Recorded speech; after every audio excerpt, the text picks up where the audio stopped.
Hey there, writing buddies. I'm Michael. Welcome back to my channel, Mr. Swain.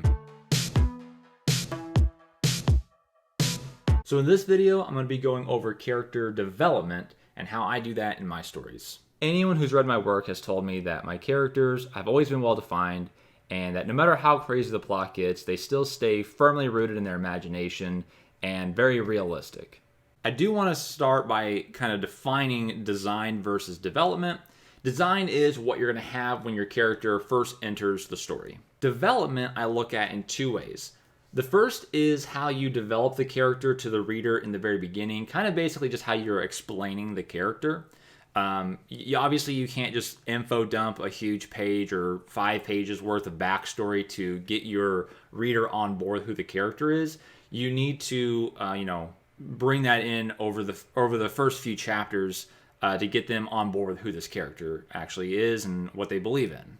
And you can also obviously expound upon that as you continue on in the story. Once the reader has a firm understanding of who the character is, you can move on to the second version of development, which is also very often referred to as the character arc.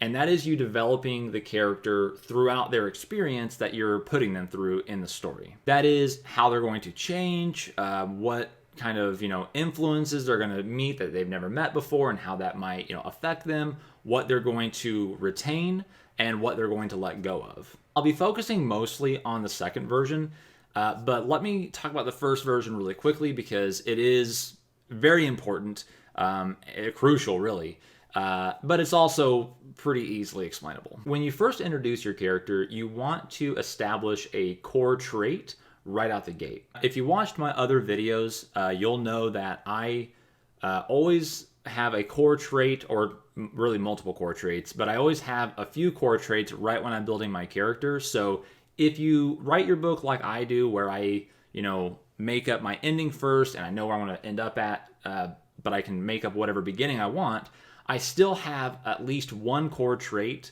to know about, but I'm obviously going to make more up as I go throughout this entire process. It's a really good idea to make this core trait that you introduced in the very beginning the trait that is going to be tested the most throughout the novel.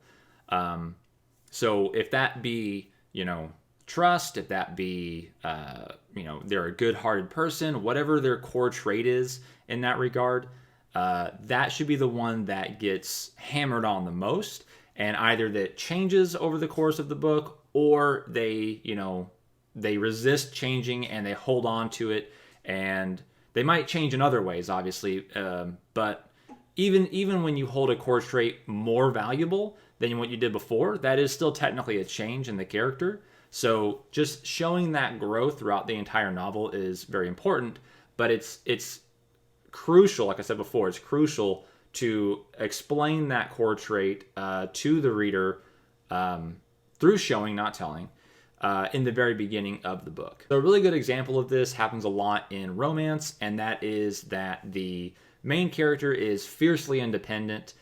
They need nobody. And that obviously flies right in the face of a romance, because now they're going to learn that they do need this other person, that this other person actually completes them, and everything's great when they're around them, and they realize now how bad it was when they didn't have this other person.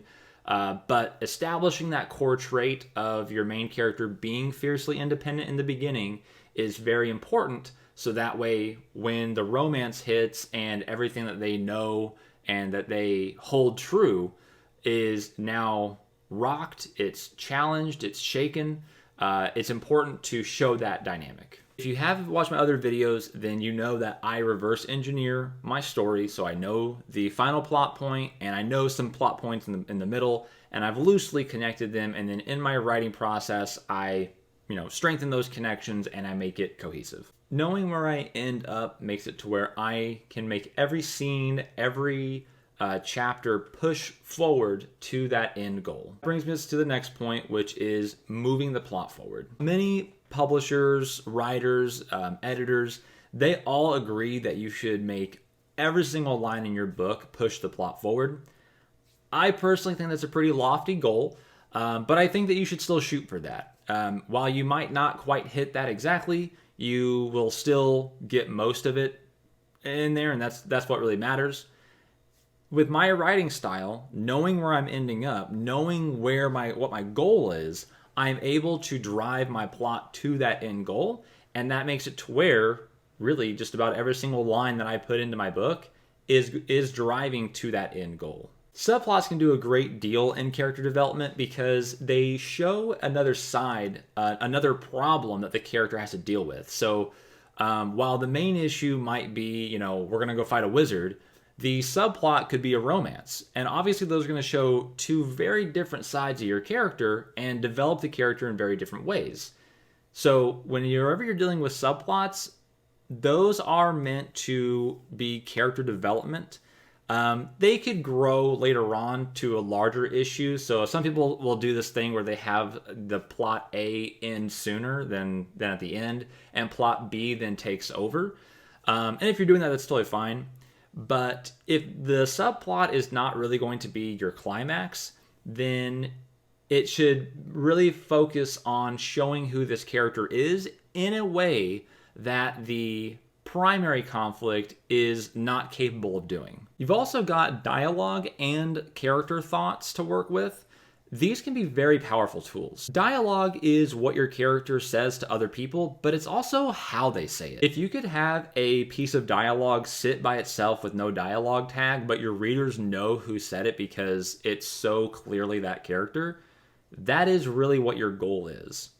Now, not every single piece of dialogue is going to work that way, right? But if you can get to that level where, your character is very easily recognizable, you have done a good job. Inner dialogue, thoughts, is also very, very powerful tool to use because in juxtaposition to what the character is saying out loud, they could have very different thoughts. Thoughts let you know what the character is what's really going on inside of them. So you obviously still want to show emotions and things of that nature, so you want to describe those, but you do want to have thoughts come across to where if the character is, boldly saying, I'm going to go into the dungeon, but in their mind they're like, this is a horrible idea, then you know that this character is scared, but they also have they either have a chip on their shoulder to be, loud and proud, or they find it important to instill bravery in the others, even while they're still scared. Seeing internal struggle goes miles. So obviously you want to have external struggles happening, but internal struggles really define characters. When developing the character, it is still important that any scene that you have where it's developing that character, showing the reader who they are or showing the reader how they're changing, it is still very important that that scene serves the story, not just the character. You always have to be pulling double duty in your scenes. If the scene only gets one thing across, it's probably not strong enough to stand on its own. It needs more going on in order to really justify its existence. We also want to make sure that these depictions of the character or character change come across clear to the reader. It's never good when you get a reader who says, I'm not really sure why they're doing X, like whatever the decision was. If they're not clear, they're not understanding why they made the decision, somewhere along the process of explaining the character did not come across to that reader. And that doesn't always mean that you did it wrong. It might just mean that the reader missed it or that the reader, just didn't understand it or whatnot, right? But if you do get that more often from multiple people, then it probably means that somewhere along the way, it was not really described, wasn't really shown why the character would make the decisions that they're making. So whenever you're showing that character development, it's very important that the reader understands it. Let me know down in the comments below how you develop your characters. And until next time, happy writing, happy reading.